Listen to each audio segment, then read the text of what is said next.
guys, it's Ariana. Welcome back to my channel. So for today's video, we're going to be reading some more scary stories. But before we jump into the scary stories, I do want to give a big thank you to DoctaToxic for collaborating with me again on another video. So they were kind enough to send me 2 more of their perfumes to show you guys and talk to you guys about. So DoctaToxic is quickly becoming one of my favorite brands for perfumes. And this is a paid collaboration, but all of my opinions and everything that I tell you is going to be my own personal opinion. And I would never recommend something to you guys if I didn't actually like it. So I've been using DoctaToxic for about a month and a half now. They sent me the fruity almond last time and I'm absolutely obsessed with the scent. As you can see, that is how much I've used of it because I love this one. So this is the fruity almond one and it's notes of almonds and peaches. And I absolutely love this one. I love the fact that it stays on my skin for a very long period of time. I know with other perfume brands, I find that the perfumes that I use kind of leave my skin really quickly and they don't really smell that fragrant for very long, whereas DoctaToxic actually stays on my skin for a long time and I tend to smell this all day. So I'm really loving the fruity almond one, but they sent me 2 more and I'm really excited to try these ones.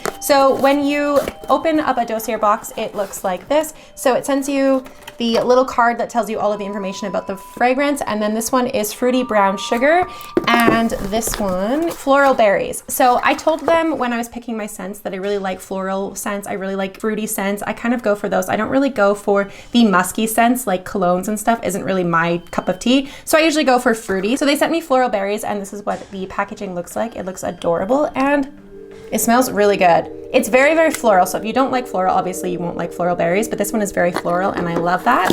And this one is fruity brown sugar. Ooh, it smells very good. So this one is bergamot, raspberry, and pear, and the floral berries is peony, red apples, and berries. So both of them smell really nicely. I'm going to spray the fruity brown sugar on me right now, just because I'm not wearing any perfume. Oh, that smells amazing. I absolutely love this one. The fruit is really coming out in that one and it smells amazing. I'm really excited to try the floral berries again, but I'm obviously only going to spray one of them on me for now because I don't need to be covered in that many scents. So they are affordable. So all of the perfumes that they sent me are $39, so 39 USD. If you're in another country, then obviously it might be a little bit more expensive. I'm in Canada, so it's 39 USD, so that retails to about like $45 a bottle, which is still very affordable. They do offer free returns and exchanges forever. They have great bulk deals on their website, up to 25% discounts and free shipping for 3+ bottles. They're always adding new scents to their collection and they're always thrilled to take suggestions from customers on future releases. So if you have any feedback and you want to give them any information on whether you liked a scent or you didn't like a scent, they're always looking for more feedback to add more fragrances to their collection. So they are very affordable. They have a classic high-end luxury scent at a fraction of the price, keeping the exact same high quality by cutting all the expenses and the famous brand tax.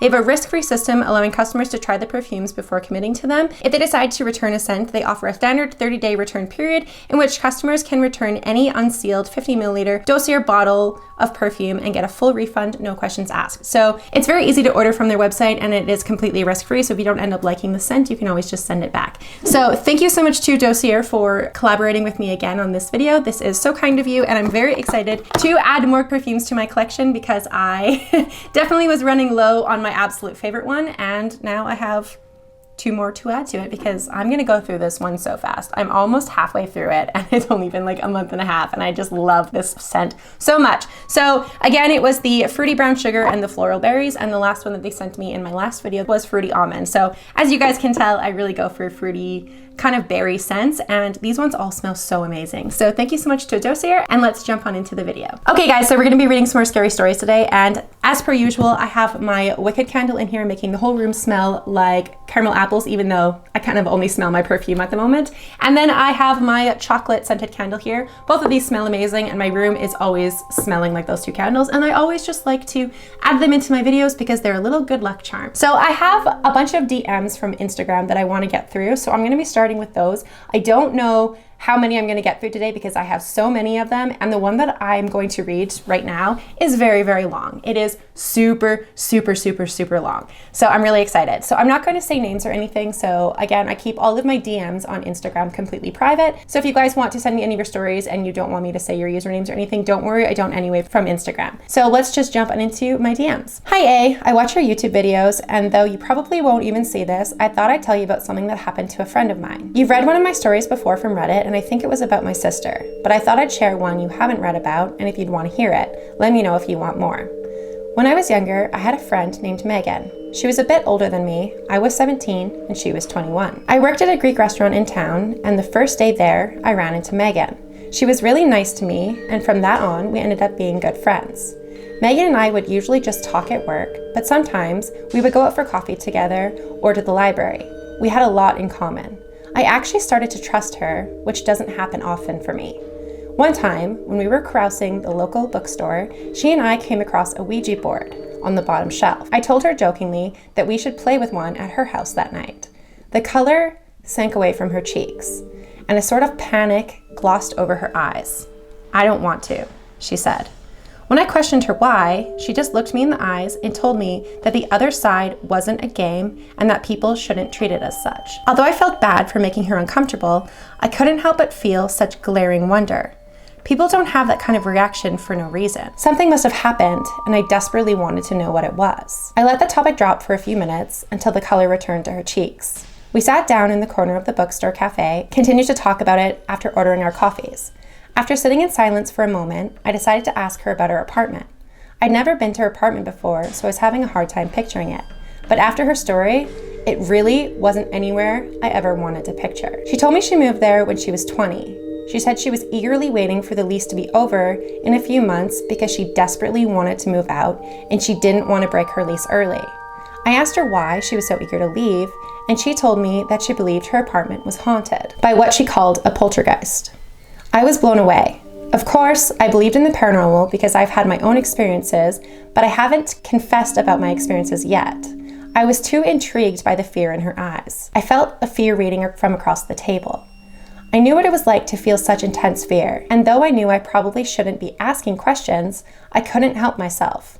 When did it start? It started a couple months after I moved in. I started having bad dreams at night for weeks at a time, and then I wouldn't be able to sleep for a few weeks. That cycle continued, and it still happens.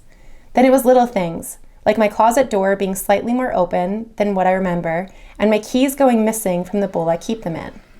I started waking up at night with my nightlight turned off when I always kept it on, and my door cracked so I could see into the dark hallway when I always kept it closed. The slightest bit of tears appeared at the bottom of Megan's brown eyes. Her voice trembled as she spoke.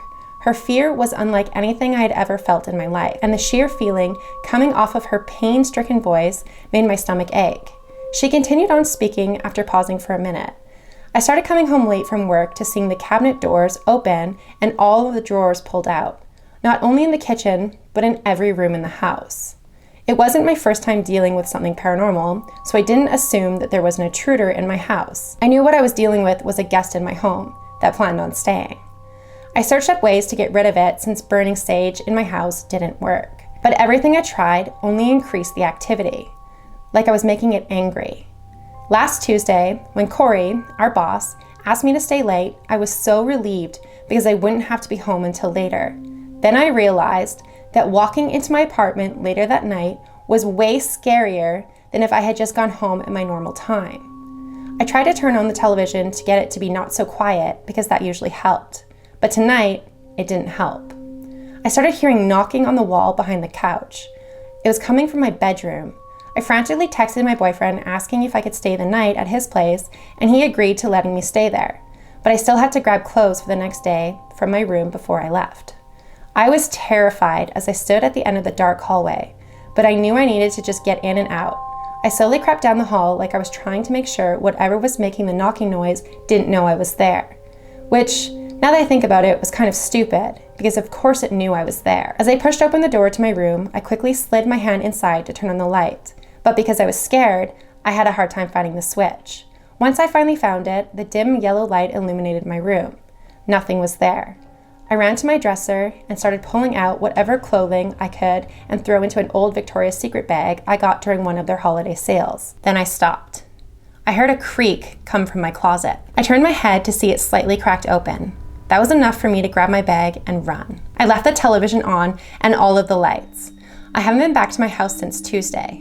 My boyfriend was nice enough to let me stay longer than we talked about previously. I'm just lucky he believes me. We sat there in silence for a minute before I shared a couple of my stories, and we finished our coffees and walked out. I told her I'd see her at work tomorrow night, and that's where we left it. I didn't think her story could have gotten much worse, but it did.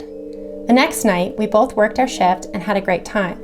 We loved the people at the Greek restaurant, and we got along with most of our coworkers.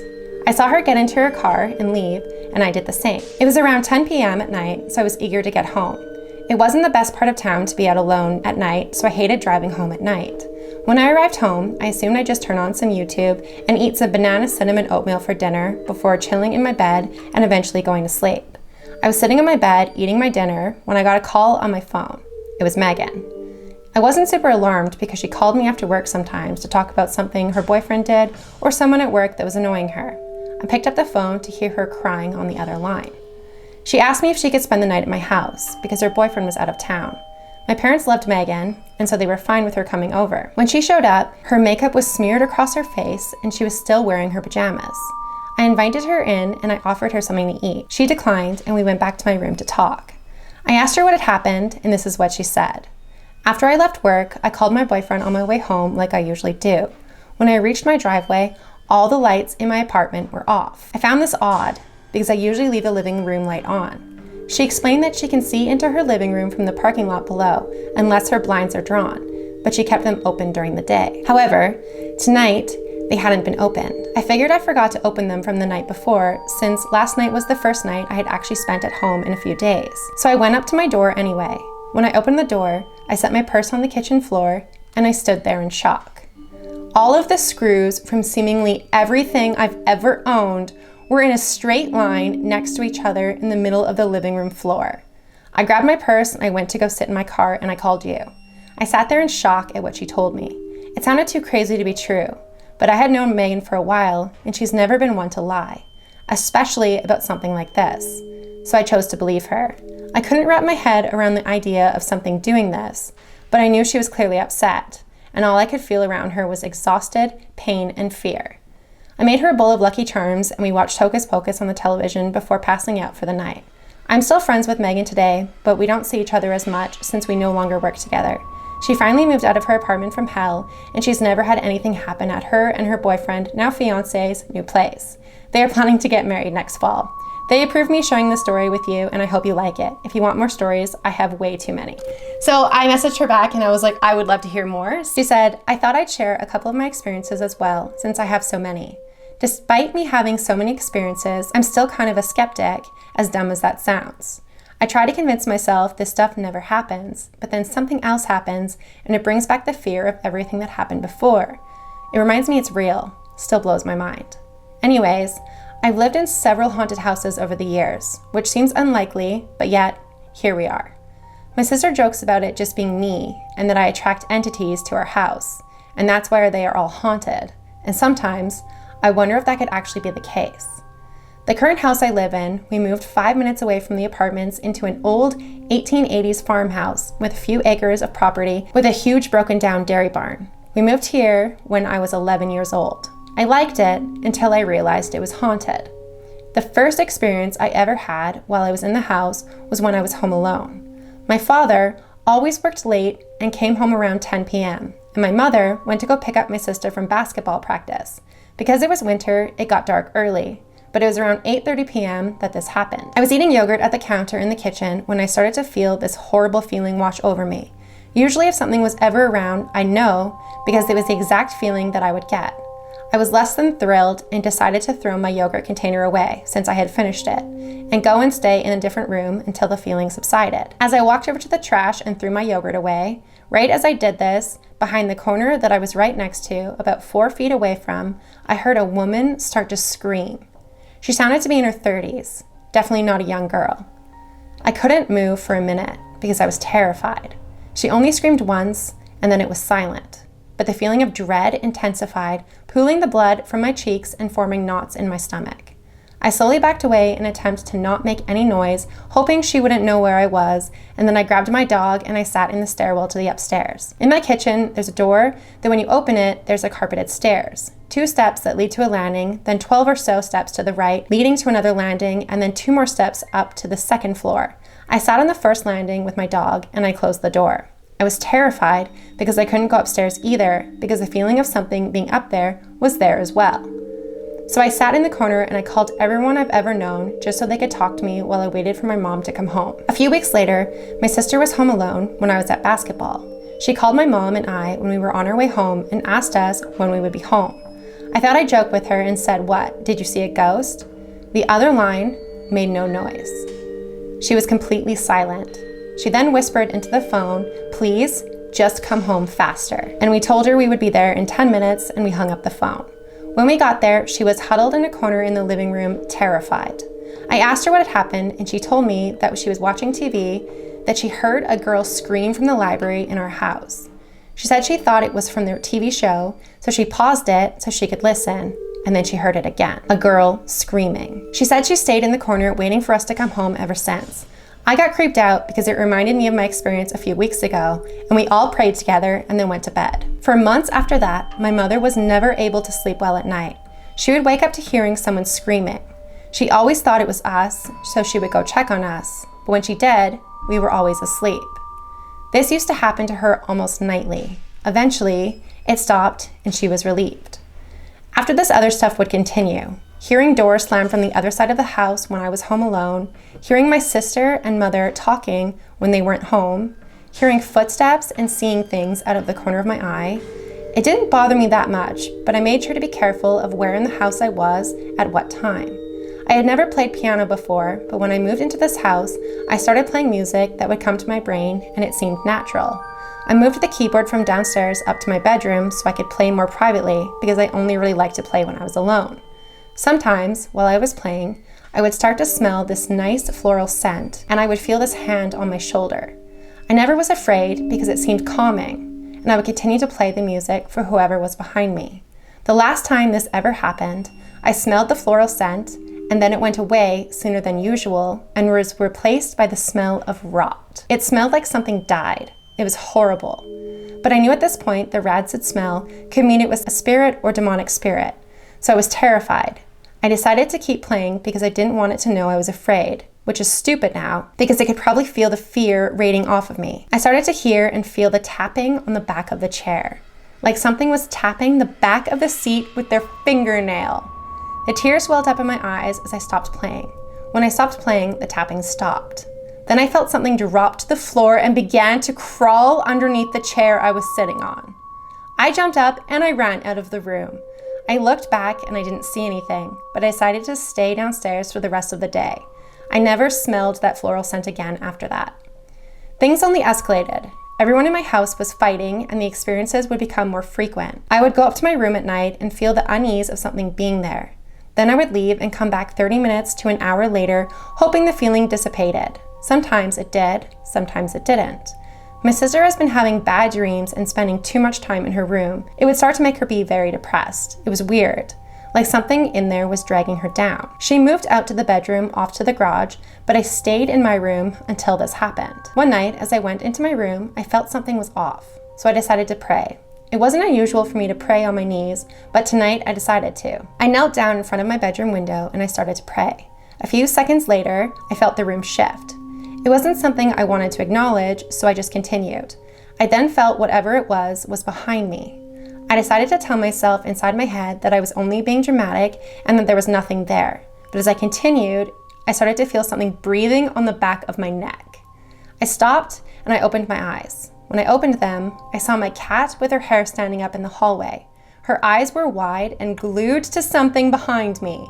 She then turned and ran down the hall. When she ran, so did I. I got up and I bolted into the hallway and turned back to see nothing. It was in the same corner as the keyboard. I hated that corner. I walked down the stairs past my cat hiding under the bench in the hall, and I waited for about an hour or two before going back up to my room for the night. When I returned to the upstairs, the feeling was still there, but less than before. So I decided to try and sleep because it was around 11:30 at night. I laid in my bed, leaving all the lights on because after everything that had happened, I refused to turn them off. I usually have 2 or 3 lights on at night, a night light, a lamp, and the main light. I have 3 in case one or both or the other ones turn off or stop working. I even tried to get a party light, but switching from purple to blue to green to yellow and red to pink didn't help make the atmosphere happier. Anyway, I left the lights on like usual. I turned on a TV show because if it was silent at night, I could hear someone running their fingers underneath the rungs of my bed and I couldn't stand it. Usually, I shoved a bunch of junk under my bed to make sure nothing could do that anymore, but it still happened occasionally. I turned on a comedy special because I thought hearing people laugh would be calming. Then I drifted off to sleep. I started to wake up because I heard a woman talking to me in the corner of my room. As I was coming out of sleep, I was trying to figure out who it was. Was it my mom? My sister? No. My sister didn't sound like that. The voice was raspy and felt like it was being forced out of their throat. I quickly found that I was not able to move. The voice was approaching closer to me, and as I finally was awake but unable to move, I could hear what it was saying. Next to my bed, I felt her. It was saying, "Copper Darnum," she said, right in my ear, and then I heard her say, "Go to hell." Right as she finished speaking, I could move. I shot up in my bed and I grabbed my phone. It read 3:20 a.m. Well, isn't that ironic, I thought. I texted my mother, and despite it being 3:20, she read it immediately. I asked her why she was up. She said that she had been having horrible nightmares all night. I asked her where she was, and she told me she was in the living room and asked me what had happened. I told her something bad had happened and that I just needed to go sleep with her. Just then, I felt the presence again in the corner of my room. The hate in its soul was practically clawing at me. I knew I needed to leave or something worse was going to happen. I ran out of that room and I never slept in there again. I spent a couple nights in the living room before deciding to move into my sister's old bedroom. I could still feel the burning glare of the woman in my room whenever I walked past the doorway. And oftentimes at night, I closed and locked my door due to hearing someone walking out of my bedroom and standing at the doorway. After a while, it wouldn't let me sleep. Every time I drifted off, something would shake my body awake.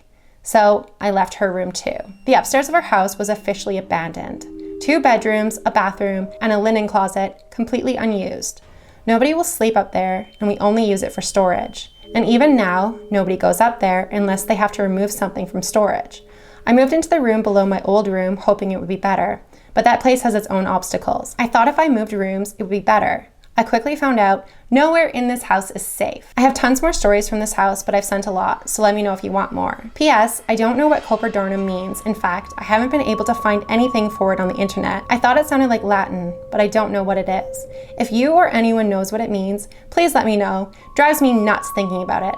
Also, sorry this was so long.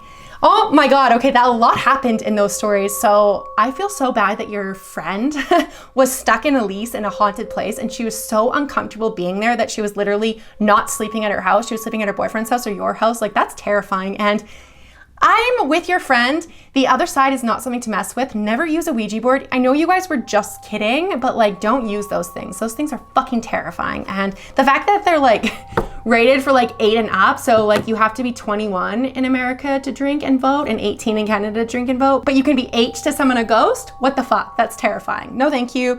Your stories were a lot. Oh my God. So your house sounds absolutely terrifying. I wouldn't know what to do if something was just in my house fucking screaming. The fact that you heard a scream, your sister heard a scream, and your mom heard a scream, that's too much. I fucking hate that. Oh my God. I wouldn't be able to sleep, especially because your mom said she was hearing it at night. That's fucking terrifying. I hate that so much. Oh my God. And then just like all of the stuff that you're experiencing, the floral smell and then it changed to like a rotting scent is terrifying. And then the fact that your room just had like a really evil like feeling, like you were so uneasy being in your room that you actually switched rooms and your sister switched rooms as well. Like, that house is clearly very, very haunted. Have you guys ever tried to like cleanse it, or have you tried to like call somebody in there and to investigate, figure out what the hell is going on there? Do you still live there? I'm curious, because that's fucking terrifying. I would move. I would never stay there. I'm a big chicken though, like I say in all of my videos, and all of that is fucking terrifying. Holy crap. And something shaking me awake at night would piss me off, but the one part of your story that really freaked me out was the fingernail ringing underneath your bed, like playing with the rungs on your bed. No fucking thank you. I would get up and I would leave that fucking house in the middle of the night because that's fucking terrifying. If I even hear like the slightest shift in my house, I'm terrified and I like grab my dog. So I don't know how you stayed there for that long. I don't know if you still live there. If you still live there, you are very brave. And I'm curious to know what else has happened in that house. You said you have more stories that you were going to share in the future, so I would love to hear more. Thank you so much for allowing me to read your story. That was fucking terrifying. I'm so sorry it's taken me so long to read your story. I do believe you sent this to me in like January, so sorry for only getting to it now. I'm slowly getting through my DMs, but this is going to be a one and done video because that story was so long and we're already at like the 20-minute mark. So this is where I'm going to end the video. Thank you so much for watching this video. If you guys did enjoy this video, please make sure to give it a big thumbs up. Don't forget to hit the subscribe button down below for more content like this. Thank you so much to Dossier for collaborating with me on this video. I appreciate you guys so much. I love the fact that you guys want to work with me. Again, like I said, all of the stuff that I said at the beginning of my video is my own personal opinion, and I love these scents. I can still smell the fruity brown sugar that I sprayed all over myself, and it smells very strong. It smells just as strong as when I sprayed it. So I absolutely love it. I love these scents, and I'm so excited that they wanted to work with me again. So thank you so much to Dossier. I hope you guys enjoyed this video. If you guys have any scary stories, any spooky stories, any let's not meet stories, or just creepy stories in general that you want to send me, please feel free to DM me on Instagram or send me an email. Please refrain from leaving your guys' stories in a comment down below. That gets lost on my channel, and I have a hard time finding them after. So if you guys have any stories that you want to share with me, please DM me or email me, and I will get to them as soon as possible. But thank you so much for watching this video. If you guys made it to the end of the video, leave me your favorite Halloween emoji because I'm feeling Halloween today. And thank you so much for watching, and I will see you guys at the next video. Bye.